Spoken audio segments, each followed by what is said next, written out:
Hi guys, welcome to చిన్న daily vlogs. ఈరోజు video ఏంటంటే, నా స్టడీ అయిపోయింది 2018. సో నేను జాబ్లో జాయిన్ అయింది మాత్రం 2023. ఎందుకు అసలు యాక్చువల్లీ నాకు ఈ గ్యాప్ వచ్చింది అనేది ఇప్పుడు ఇంత గ్యాప్ వచ్చిన తర్వాత నాకు ఎలా జాబ్ వచ్చింది అనేది మీతోనైతే షేర్ చేసుకుందాం అనుకుంటున్నా.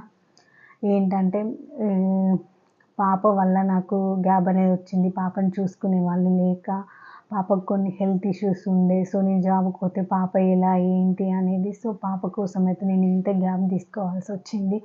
ఒక టెన్షన్ అయితే ఉండే, ఇంత గ్యాప్ వచ్చింది కదా, అసలు జాబ్ వస్తుందా రాదా. ఎందుకనంటే ఇప్పుడు ఎక్కడ కంపెనీలైనా ఫ్రెషర్స్ని హైర్ చేసుకుంటున్నారు. ఇంత గ్యాప్ వచ్చాక తీసుకోరా అనేది ఒక టెన్షన్ అయితే ఉండే.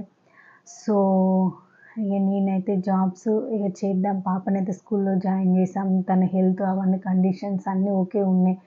జాబ్ చేద్దాం అన్నప్పటి నుండి నేనేం చేశానంటే, ఫస్ట్ టైపింగ్ ప్రాక్టీస్ చేసుకున్నా. జాబ్ చేద్దాం అనుకుంటున్నా. అక్కడికి పోయి ఏం తెలియనిగా ఉండకుండా కొంచెం బేసిక్ నాలెడ్జ్ అనేది గెయిన్ చేసుకోవాలని నేను ఏమైతే చేశాను, టైపింగ్ అయితే ప్రాక్టీస్ చేసిన. ఆల్మోస్ట్ 25 to 30 స్పీడ్ వరకైతే నేను ప్రాక్టీస్ చేసిన.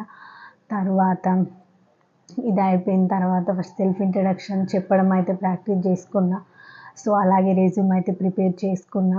సో ప్రిపేర్ చేసుకొని రెడీగా అయితే ఉండి జాబ్స్కి అయితే అప్లై చేయడం అయితే ట్రై చేసిన. ఒక రోజైతే కంపెనీలో వేకెన్సీ ఉందని అయితే తెలిసింది.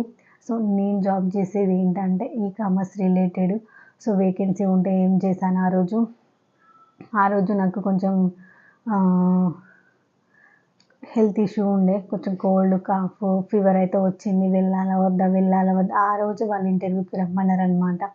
వెళ్ళాలా వద్దా అని ఆలోచించిన. ఆల్మోస్ట్ ఒక ఆఫ్టర్నూన్ వరకు అలానే చూసిన.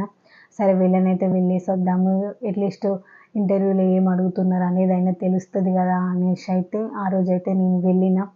సో ఇంటర్వ్యూ అయితే చేశారు. ఆల్మోస్ట్ ఒక 1/2 అవర్ అయితే ఇంటర్వ్యూ చేశారు. నేను ఇంటర్వ్యూని అయితే క్రాక్ చేశాను. ఎందుకంటే నేను ముందుగానే అన్నీ ఆల్మోస్ట్ ప్రిపేర్ అయ్యి నేను వెళ్ళిన.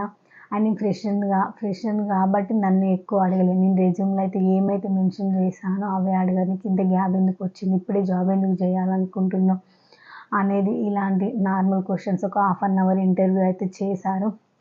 అవన్నీ నేను చేశాను. ల్యాప్టాప్ ఇచ్చి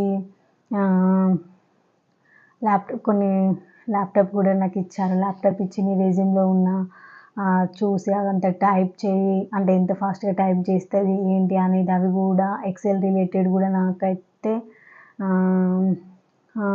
టెస్ట్ పెట్టారు. సో మన రెజ్యూమ్లో అకాడమిక్ ఇయర్స్ అవన్నీ ఉంటాయి కదా, సో దాన్ని చూసి ఒక టేబుల్ ఫామ్ చేయని అన్నారనమాట. సో అవన్నీ టేబుల్ ఫామ్ చేశాను. అట్లా ఎక్సెల్ రిలేటెడ్ కూడా నాకు టెస్ట్ పెట్టారు. అండ్ క్రిటికల్ వర్డ్స్ కూడా తను చెప్తూ ఉంటే మనం రాయడం అంటే ఎట్లా రాస్తున్నారు, కరెక్ట్ రాస్తున్నారా, మిస్టేక్స్ అవుతున్నాయి. సో అలా కూడా అన్ని టెస్టులు పెట్టి చేశారు. ఫైనల్ అయితే నేనైతే సెలెక్ట్ అయిపోయాను. ఆల్మోస్ట్ నేనైతే ఆ కంపెనీలో చేయడం అయితే చాలా హ్యాపీగా ఉంది. 14 months అయితే అవుతుంది ఇప్పటికి నేను వర్క్ చేయబట్టి.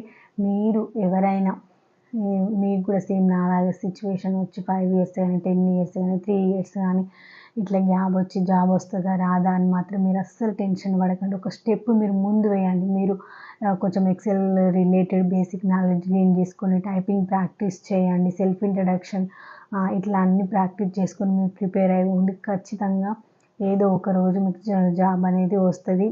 సో ఇంట్లో ఉంటే ఏమొస్తుంది, ఏం రాదు కదా. నేను జాబ్ చేయాలని నాకు ఎంతో ఆశ ఉంది. సో పాప వల్ల నేను జాబ్ చేయలేకుండా ఉన్నాను. తన ఒక్కని శాలరీతోని ఇంట్లో మెయింటైన్ చేయడం చాలా ఇబ్బందిగా ఉండేది. సో ఇప్పుడు నేను జాబ్ చేస్తున్నప్పుడు ఫినాన్షియల్గా తనకు హెల్ప్ అవుతుంది. పాపకు కూడా కొంచెం ఏదైనా అడిగినా కూడా కొనివ్వడానికి బెటర్గా ఉంటుంది. సో మీరు కూడా ట్రై చేయండి. ఎందుకైతే నేను ఈ వీడియో చేస్తున్నానంటే, నాలాంటి వాళ్ళు కూడా ఉంటారు కదా, జాబ్ వస్తుందా రాదా ఇన్ని ఇయర్స్ తర్వాత అని. అయితే మీరైతే టెన్షన్ పడకండి. ఖచ్చితంగా ట్రై చేస్తే ఖచ్చితంగా వస్తుంది. నేను కూడా ఫస్ట్ నాకు ఇన్ని ఇయర్స్ గ్యాప్ ఉంది, జాబ్ వస్తుందా రాదా అంటే ఖచ్చితంగా. సో నేను జాబ్ చేసేది ఏంటంటే ఈ-కామర్స్ రిలేటెడ్ ఫీల్డ్. ఇప్పుడు అదే కదండి ఎక్కువ డిమాండ్ అనేది ఉంది. సో ఇప్పుడు నేను జాబ్ చేయబట్టి ఆల్మోస్ట్ ఒక 14 మంత్స్ అయితే ఫినిష్ అయిపోయింది. స్టార్టింగ్ నుండి నేను ఇప్పటి వరకు అయితే చాలా ఇంప్రూవ్ అయ్యాను.